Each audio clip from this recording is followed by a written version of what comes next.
রাজ্যের পুলিশ প্রশাসন বদলে এবার জনস্বার্থ মামলা হাইকোর্টে। এই মামলার গতি প্রকৃতি বিষয়ে জানতে চাইবো। আমার সঙ্গে অর্ণব রয়েছেন হাইকোর্ট চত্বর থেকে। অর্ণব, দেখো, গত রবিবার অর্থাৎ 15 তারিখ ভোট ঘোষণা করেছে আমাদের রাজ্যের নির্বাচন কমিশন এবং তার 24 ঘন্টার মধ্যে প্রথমে মুখ্য সচিব, স্বরাষ্ট্র সচিবকে রাফি বদলি বা স্থানান্তর করার নির্দেশের পর এখনো পর্যন্ত ডজন খানেক রাজ্যের আইএএস, আইপিএস তাদের বদলি করা হয়েছে, কাউকে সরিয়ে দেওয়া হয়েছে, কাউকে ইলেকশনের কাছ থেকে বসিয়ে দেওয়া হয়েছে, কাউকে এবার স্থানান্তর করা হয়েছে। এবং এর একটা বড়সড় প্রভাব, প্রায় 40-এর বেশি এরকম আমলা বা পুলিশ কর্তা তাদেরকে বদলি করা হয়েছে। এর একটা বড় প্রভাব পড়ছে রাজ্যের প্রশাসনের কাজের গতির ওপর। কারণ আমাদের রাজ্যের প্রশাসনের যারা সিনিয়র এই আমলা বা পুলিশ কর্তা, তারা প্রশাসনিক যে কাজ সেগুলি দেখভালের একটা বড় দায়িত্বে থাকে। এই অবস্থায় হঠাৎ করে নির্বাচন কমিশনের এই সিদ্ধান্ত এবং মডেল কোড অফ কন্ডাক্ট, আদর্শ আচরণবিধি থাকলেও রাজ্যের প্রশাসনিক কাজটাও তো চালাতে হবে। এই অবস্থায় নির্বাচন কমিশন যেভাবে পুরো প্রশাসনিক যে কাজের পরিকাঠামো রয়েছে সেটাকেই ভেঙে দিচ্ছে, তাতে রাজ্যে 7ই মে পর্যন্ত 2021 সালে নির্বাচিত যে সরকার তার মেয়াদ রয়েছে, সেই প্রশাসনিক কাজটাই চালানো যাচ্ছে না। নির্বাচন কমিশনের কাজ নির্বাচন পরিচালনা করা বা নির্বাচন সেটাকে সুষ্ঠু ও শান্তিপূর্ণভাবে যাতে হয় সেটাকে কন্ডাক্ট করা। কিন্তু নির্বাচন কমিশন গত কয়েক ঘন্টায় যেভাবে আইপিএস, আইএএস এর ধরে ধরে বদলি স্থানান্তর করা হয়েছে, তার বড়সড় প্রভাব একটা নির্বাচিত সরকারের উপর পড়ছে এবং সেই সরকার ফাংশন করতে কার্যত ব্যর্থ হচ্ছে। মমতা বন্দ্যোপাধ্যায় তিনি নিজে এক্স হ্যান্ডেলে এই বিষয়ে তার অভিযোগের কথা জানিয়েছিলেন, ইতিমধ্যে নির্বাচন কমিশনকে জানানো হয়েছে। এরপরও কোনো গতি না হওয়ায় আজকে তৃণমূল কংগ্রেসের যিনি সাংসদ এবং সিনিয়র অ্যাডভোকেট কল্যাণ বন্দ্যোপাধ্যায় প্রধান বিচারপতি সুজয় পালের ডিভিশন বেঞ্চে পুরো এই সমস্যার কথাগুলি দৃষ্টি আকর্ষণ করে তিনি জানান, সময় হাতে অত্যন্ত কম, অন্তত নির্বাচন কমিশন তারা নির্বাচন পরিচালনার কাজ করুক, আদর্শ আচরণবিধি মেনে তারা কাজ করুক, কিন্তু রাজ্যের প্রশাসন সেটা যাতে সচল থাকে সেটার জন্য অন্তত নির্বাচন কমিশনের এই ধরনের বদলি বা স্থানান্তরের নির্দেশ সেটা মনে করছে জনস্বার্থ মামলাকারী অবৈধ বা বেআইনি, তার উপর স্থগিতাদেশ দিন। জরুরি জনস্বার্থ মামলার অনুমতি দিয়েছেন প্রধান বিচারপতি এবং সোমবার দিন এই মামলা শুনানি হবে। আইনজীবী অর্ক নাথ তিনি এই মামলা দায়ের করছেন কলকাতা হাইকোর্টে। ধন্যবাদ।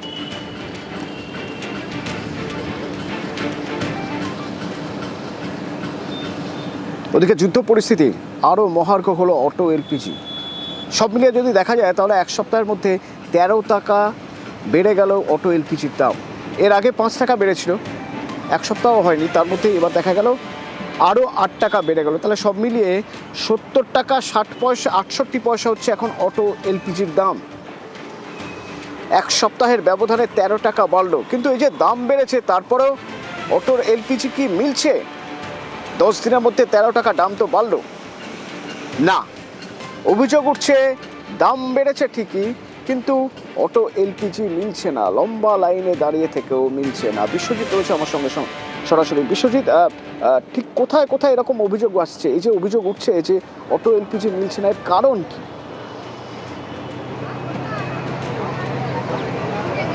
দেখো, চাহিদা এবং যোগান এই দুটোর মধ্যে সামঞ্জস্য না থাকার কারণে এই অটোর এলপিজির জন্য দীর্ঘ লম্বা লাইন। গতকাল সন্ধেবেলায় যারা লাইনে দাঁড়িয়েছেন তারা হয়তো সকালবেলা এসে অটোর এলপিজি গ্যাস তারা পাচ্ছেন, কিন্তু এই দীর্ঘ রাতভর তারা লাইনে দাঁড়ানোর পর এবং বেশি দাম দিয়ে এই অটো এলপিজির গ্যাস নিতে হচ্ছে। গতকালও যে দাম ছিল তার থেকে 8 টাকা বেশি। অর্থাৎ এই যে দীর্ঘ একদিকে মূল্যবৃদ্ধি গ্যাসের, অন্যদিকে দীর্ঘ লাইন, আর তার ফলে অটো চালকেরা প্যাসেঞ্জার তোলা বা ভাড়া খাটার সময়টাই তাদের কমে যাচ্ছে। আর এর ফলে সংকটে পড়েছেন অটো চালক এবং তাদের পরিবারেরা। শুধুমাত্র একটা পাম্পের দৃশ্য নয়, বেশ কিছু পাম্পেই কলকাতায় দেখা গেছে দীর্ঘ লাইন, কোথাও আবার গ্যাস নেই বলে গ্যাস বন্ধ, অর্থাৎ পেট্রোল পাম্প বন্ধ, গ্যাস নেই। আবার এরকমও কোথাও দেখা গেছে যে এখনও পর্যন্ত গ্যাস এসে পৌঁছয়নি। অর্থাৎ নানা রকম সমস্যায় চাহিদা এবং যোগানের এই যে সামঞ্জস্য না থাকার কারণে মধ্যপ্রাচ্যের যুদ্ধের প্রভাব সরাসরি এসে পড়েছে কলকাতার অটো পরিবহনে। সবথেকে বেশি অটো পরিবহনে, কারণ আমরা জানি এর আগে 5 টাকা মূল্যবৃদ্ধি হয়েছিল এবং তারপর 8 টাকা, অর্থাৎ কয়েক দিনের মধ্যে একেবারে 13 টাকা মূল্যবৃদ্ধি হওয়ায় যথেষ্টই সংকটে পড়েছেন অটো চালকরা, বিশেষ করে যারা অন্যের অটো ভাড়াতে চালান তাদের ক্ষেত্রে এই সমস্যাটা আরও তীব্র হয়েছে। কারণ প্রতিদিনই তাদেরকে মালিককে তাদের যে মুনাফা হোক বা না হোক তাদের সেই টাকাটা দিতে হচ্ছে, কিন্তু কতক্ষণ প্যাসেঞ্জার তুলবেন, কতক্ষণ অটো চালাবেন। যদিও অফিসিয়ালি কোনো অটো পরিবহনের যে ইউনিয়ন রয়েছে, কোনো ইউনিয়নই এই মুহূর্তে ভাড়া বাড়ায়নি অফিসিয়ালি, শুধুমাত্র চিংড়িঘাটা সহ 2-1টা অটো ইউনিয়ন ছাড়া। কিন্তু কাটা রুটে অনেক অটো চালকেরাই 2-3 টাকা করে বেশি নিচ্ছেন। প্যাসেঞ্জাররাও বলছেন যে 2-3 টাকা বেশি দিতে আপত্তি নেই, কিন্তু অটো পরিবহন যাতে স্বাভাবিক থাকে। কিন্তু যেখানে দীর্ঘ লাইন, যেখানে শোনা যাক। কালকে 8টা থেকে দাঁড়িয়ে আছি সারা রাত্রির, এখনো পাইনি। রাতারাতি এরা বললো গ্যাসের দাম বাড়বে, गाड़ी বসে থাকছে, খেতে পাচ্ছে না ড্রাইভার, সমস্যা চারিদিকে। हावड़ा का डेट देख लीजिए, 20 तारीख है, 68-62 रुपया कुछ पैसा रेट है। अभी यहाँ पे हम गैस भराने आए हैं, मेरा भाई बोला है वहाँ 62 रुपया है, तो यहाँ पे 7 रुपया कैसे बढ़ा? सब जगह रेट तो सेम होना चाहिए ना, वहाँ 62 है, यहाँ पे 70 रुपया। কি বাড়ালে তো পাবলিকের চাপ, আর আমরা তো পাবলিককে তো অসুবিধা ফেলতে চাইছি না, কিন্তু কেন্দ্রের সরকার হোক বা রাজ্যের সরকার হোক, অন্তত আমাদের এই দিকটা অন্তত বিবেচনা করা উচিত। এই লাইন দিতে দিতে কেটে যাচ্ছে, আমাদের এখন পুরো দিয়ালে পিঠ থেকে গেছে। সল্টলেকের একটি অটো একটি পাম্প, এলপিজি অটো, এখানে এলপিজি করানো হয়। সেই পাম্পে রাত 2টো থেকে লম্বা লাইন। গ্যাসের দাম এখন হুড় করে বাড়ছে, যেটা মাসে 1 টাকা বাড়ায় বেরিয়েছিল, তারপরে গ্যাস কমপ্লিট হলো, ওই 5 টাকা বাড়ালো, আবার 15 দিন গেল না, আবার এই 8 টাকা বাড়ালো। বাংলায় এইভাবে গ্যাসের অসুবিধা হচ্ছে, তা এর শেষটা কোথায় হবে? আমাদের তো অসুবিধা হয়ে যাচ্ছে খুব, গ্যাস ঠিক মতো পাচ্ছি না, এবার খাবো কি আমরা? গ্যাসের করে দাম বাড়ছে, কিভাবে ঢোকাবো আমরা গ্যাসটা বলেন না? অর্ধেক দিন গাড়ি বন্ধ রাখতে হচ্ছে আমাদের। ভাড়া তো বাড়াতে হবে নিশ্চয়ই, গ্যাসের দাম যেখানে বাড়ছে ভাড়া তো বাড়াতেই হবে, না হলে হবে কি করে? গ্যাস যা আসছে আমাদের, যা অটো হচ্ছে তার থেকে অনেক কম, মানে গ্যাস তাড়াতাড়ি শেষ হয়ে যাচ্ছে। যতটা আমরা পাচ্ছি দিয়ে যাচ্ছি। হ্যাঁ, অটো ফিরে চলে যাচ্ছে, পাচ্ছি না ঠিকভাবে সাপ্লাই, ওখান থেকে যেরকম দিচ্ছে আমরা যা থাকলে আমরা শেষ করছি, যতক্ষণ থাকছে দেওয়া হচ্ছে, তারপরে গ্যাস না থাকলে ওখান থেকে সাপ্লাই যেরকম দিচ্ছে আমরা চালাচ্ছি।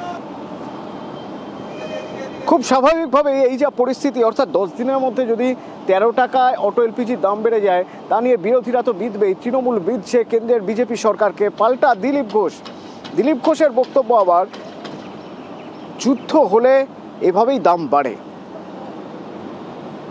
যখনই যুদ্ধ হয় তখনই দাম বাড়ে। দেখে নিন ইরাক যুদ্ধের সময় 25% পেট্রোলের দাম বেড়েছিল কংগ্রেসের রাজত্বে। এটা নতুন কিছু না, আমার মনে হচ্ছে যুদ্ধ শেষ হয়ে আসবে, সব ঠিক হয়ে যাবে। এই সরকারটা না আছে কোনো বিদেশ নীতি, না আছে কোথাও কূটনৈতিক তথ্যের কোন রকম সফলতা, শুধুমাত্র হিন্দু মুসলমানের মানুষের মধ্যে বিভাজন ছাড়া এই সরকারের সামনে কোনো এজেন্ডা নেই যেটা মানুষের জন্য কাজ করতে পারে। ভারতবর্ষ কেন অন্য রাষ্ট্রগুলো থেকে গ্যাস আগেই পারচেজ করার জন্য এগ্রিমেন্ট করেনি, যখন দীর্ঘদিন ধরে মধ্যপ্রাচ্যে সংকট হচ্ছে? কেন পশ্চিম আফ্রিকা থেকে, কেন রাশিয়া থেকে আলাদা করে গ্যাস সরবরাহের জন্য উদ্যোগ কেন গ্রহণ করেনি? সেই প্রশ্ন তো উঠবেই।